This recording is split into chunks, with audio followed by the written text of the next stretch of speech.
यही हमारे भारत का कल्चर है कि हिंदू मुस्लिम भाईचारे को बरकरार रखने के लिए आज सनातन धर्म के लोगों पर मुसीबत आई तो उन्होंने आगे हाथ बढ़ाया और हाथ बढ़ाना भी चाहिए। यही हमारे भारत का कल्चर है। और कुछ चंटू मंटू हिंदू धर्म में भी हैं, कुछ मुस्लिम धर्म में भी हैं। सर जो शंकराचार्य हैं वो सारी बखिया जो तुम्हारी हैसियत नहीं थी, आज तुम सत्ता के दबाव में इतना डर रहे हो। उस काम को हमें गर्व है कि हम उस सनातन में पैदा हुए हैं, हम उस धर्म से आते हैं जो सिखाता है हमें कि बोलो, विरोध करो, गलत का विरोध करो, सही को जागरूक करो। वही वो कर रहे हैं, आईना दिखा रहे हैं।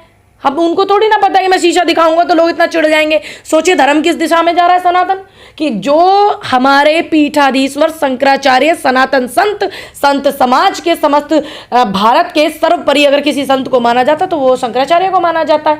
चारों गुरु हमारे हैं, चारों गुरुओं के आधार पे हमारा धर्म चलता है। वही अगुवाई करने वाले, वही हमें आदेश देने वाले वही है। अब आप उन्हीं को कह रहे हैं तो आप अपने ही लोगों का विरोध कर रहे हैं। वो कोई किसी मस्जिद के इमाम नहीं है, वो सनातन धर्म की अगुवाई करने वाले एक पीठ के पीठाधीश्वर ज्योतिष मठाचार्य अभिमुक्तेश्वर आनंद जी हैं। तुम्हारी हैसियत है तो आप उनको हटा करके दिखा दीजिए। मुस्लिमों को जो है कुंभ में आने से रोका गया था, दुकान लगाने से रोका गया था, लेकिन उन्हीं मुसलमानों ने भगदड़ में घायल होते उनको काफी वहां पे शरण दी, मस्जिद खोली उनके लिए। देखिए काफी मदद किया। मैं एक बात बोलूंगी, जब नमाज पढ़ने के लिए इनको भगाया जा रहा था दिल्ली से, गुड़गांव से, तब तमाम हजारों हिंदुओं ने, हम जैसे लोगों ने भी, हमारा भी घर उसमें शामिल था जब इनको भगाया जा रहा था पुलिस प्रशासन और सत्ता के द्वारा दिल्ली में, तो हमारा भी घर उसमें शामिल था। हमने कहा था कि हमारा घर खुला पड़ा है। यही हमारे भारत का कल्चर है कि हिंदू मुस्लिम भाईचारे को बरकरार रखने के लिए आज सनातन धर्म के लोगों पर मुसीबत आई तो उन्होंने आगे हाथ बढ़ाया और हाथ बढ़ाना भी चाहिए। लेकिन वो खाना भी दे रहे हैं। चीज बिल्कुल अच्छी बात है, देना चाहिए। ये जब हमारे यहाँ बुलंदशहर में मरकज का एक प्रोग्राम हुआ था बहुत बड़ा, उसमें एक इंस्पेक्टर थे, उनकी मौत भी हो गई थी, सुबोध जी, उनकी मृत्यु भी उसमें हो गई थी। तब हिंदुओं ने भी वहाँ पे लंगर लगाए थे, भंडारे लगाए थे। यही हमारे भारत का कल्चर है। और कुछ चंटू मंटू हिंदू धर्म में भी हैं, कुछ मुस्लिम धर्म में भी हैं, जो लोग फैलाते हैं उल्टी सीधी चीज़ों को। सच अगर बोलते हैं तो ये लोग लेना नहीं चाहते, और झूठ अगर परोस दो तो ये फटाक से ले लेते हैं। क्योंकि बहुत सारे इस तरीके के बयान मेरे रहे हैं जो मैंने बेबाकी से बोला है। मैं बोलती रहूँगी, मेरे कोई फ़र्क नहीं पड़ता कि मुझसे 10 हिंदू नाराज़ हो रहे हैं या 50 मुस्लिम नाराज़ हो रहे हैं, मेरे कोई फ़र्क नहीं पड़ता। मुझे इतना पता है कि मैंने सही बोला है, मैंने गलत नहीं बोला। मैंने इस देश को जोड़ने की बात की है, मैंने इस देश के लिए जो अच्छा मुझे लगा मैंने वो बोला है। योगी सरकार ने किसी को जिम्मेदार नहीं ठहराया है, ना किसी को दंड किया है। देखिए यही फ़र्क है, यही फर्क है आज की सत्ता में, यही फर्क था पिछली विपक्ष में। क्या बचा रहे अधिकारियों को योगी जी? देखिए योगी जी अपने अधिकारियों को इसलिए बचा रहे हैं क्योंकि वो काफ़ी दिन से उनके लिए काम कर रहे हैं और वो उनको अपने लिए इस्तेमाल कर रहे हैं। क्योंकि जैसे आपको देखा वो दिल्ली में चुनाव था, पूरे पंजाब का प्रशासन लगा दिया आम आदमी पार्टी ने, उनको चुनाव आयोग ने वापस भेजा। इसी तरीके से योगी जी जो है यही कर रहे हैं। वो लोगों की सुविधाओं के लिए चीज़ें आपको मिली हैं, वो वोट से मिली हैं, 5 साल की नहीं मिली हैं। आप ताजीवन इस पर नहीं बैठने वाले। आज सत्ता इधर है, कल उधर होगी, तो आप जो एक संत चोला पहन के बैठे हुए, एक पीठ के पीठाधीश्वर आप हैं गुरु गोरक्ष धाम मंदिर के। और मेरा आपसे निवेदन है कि आप उस ईमानदारी को आप सामने रखिए और उस ईमानदारी के साथ में सच को स्वीकारिए कि आप उस भव्य प्रोग्राम की आपने बहुत अच्छी, बहुत बड़ी कोशिश की, बहुत प्रचार किया जो तारीफ़ काबिल है, लेकिन आप उसको संभाल नहीं पाए। ये आपकी गलती है, आप उसको स्वीकारिए और जनता से माफ़ी मांगिए और सच के आंकड़े वो जनता को दीजिए। लेकिन योगी जी कहाँ माफ़ी मांग रहे हैं?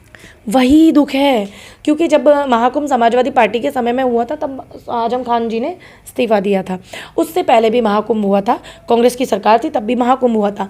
लेकिन इस तरीके की चीज़ें, इस तरीके की कट्टरता नहीं आई कि अपनों से लोग अपने नहीं मिल पा रहे। एक व्यक्ति का मैं वीडियो देख रही थी, उसकी चाची आई हुई है मेले में, 3 दिन से ढूंढ रहा है, वो मिल नहीं रही है, कितनी शिकायतें कर दी। और तो और जो लोग मंडन भी कर रहे हैं, देखिए जो गायब है, ये कह रहे हैं कि 30 लोग मरे हैं, 60 लोग घायल हैं, ये बोला ना उन्होंने। गायब 150 से ज़्यादा लोग हैं, 124-25 लोगों की तो खोया पाया पे शिकायतों की लिस्ट है। अब बताइए, को काम नहीं करने दिया गया वहां पर? बिल्कुल नहीं करने दिया गया। इन्होंने एक दायरा तय कर दिया, क्योंकि मीडिया कुछ ना कुछ पत्रकार अपनी जिम्मेदारी को अच्छा समझ के अपने काम को करते, इन्होंने नहीं करने दिया। लोकसभा में चर्चा नहीं होने दी कायदे से इस पूरे मामले की, इसलिए लोकसभा में चर्चा नहीं। हाँ, पूरे महाकुंभ में चर्चा रही, ये रहा वो रहा, बहुत अच्छी चर्चा थी, बहुत अच्छा विषय था। लेकिन जब से ये घटना हुई है तब से चर्चा बंद हो गई है।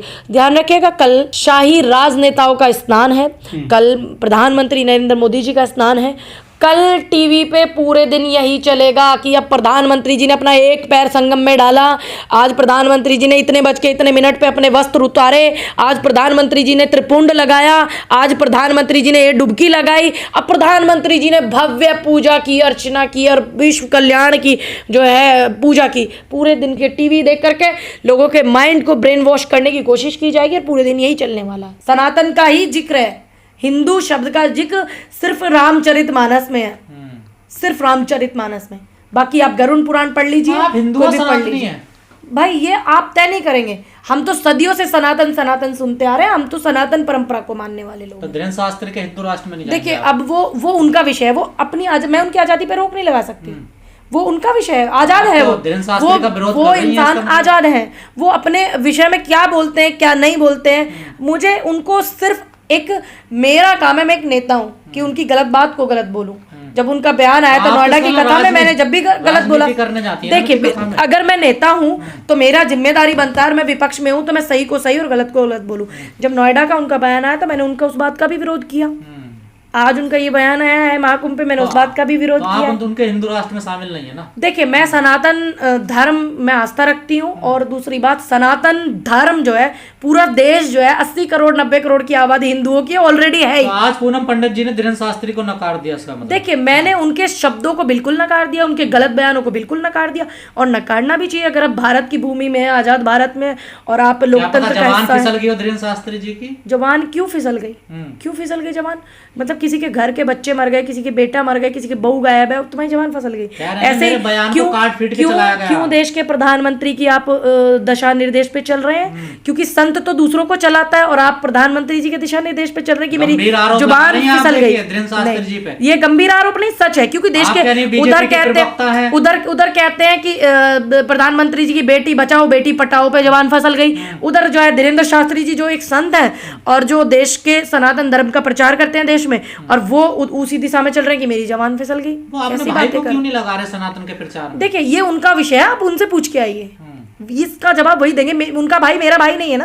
नहीं कहा जाता पहले परिवार में एकता होने, मैंने आपको बोला ना, संत का मतलब होता परिवार त्याग देना, परिवार से कोई मतलब नहीं रखना।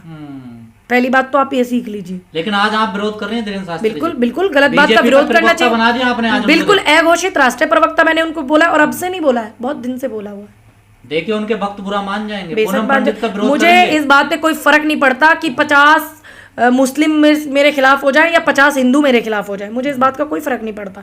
मुझे इस बात का फर्क पड़ता है, मुझे इस बात का फर्क पड़ता है कि मैंने धर्म से क्या सीखा। मैंने धर्म से नर सेवा नारायण सेवा सीखी, विश्व का कल्याण सीखा, वसुदेव कुटुंब सीखा, सब गरीबों की मदद करना सीखा, गलत का विरोध करना सीखा। ये मैंने धर्म से ही सीखा है। अगर आप मेरी इस बात से की खिलाफत करते हैं तो मुझे कोई दिक्कत नहीं है, क्योंकि मैं किसी व्यक्ति के धर्म से नहीं हूँ, किसी व्यक्ति के या भाजपा के हिंदू धर्म से या सनातन धर्म से नहीं हूँ। मैं भारत के समस्त संसार के सनातन धर्म से। सनातन हिंदू धर्म वही तो चल रहा है देश में। क्या चल रहा है? जो उनकी बात मानेगा, जो सरकार को सपोर्ट करेगा, तो ये बेटा हिंदू है, ठीक है, और जो उनकी गलत नीतियों को उनकी खिलाफत करेगा, ये हिंदू नहीं है। तो फिर धीरेन्द्र शास्त्री भी तो फिर बीजेपी की सनातन धर्म मैं भी तो वही बोल रही हूँ आपको। भाई, आप अपनी ताकत को पहचानिए।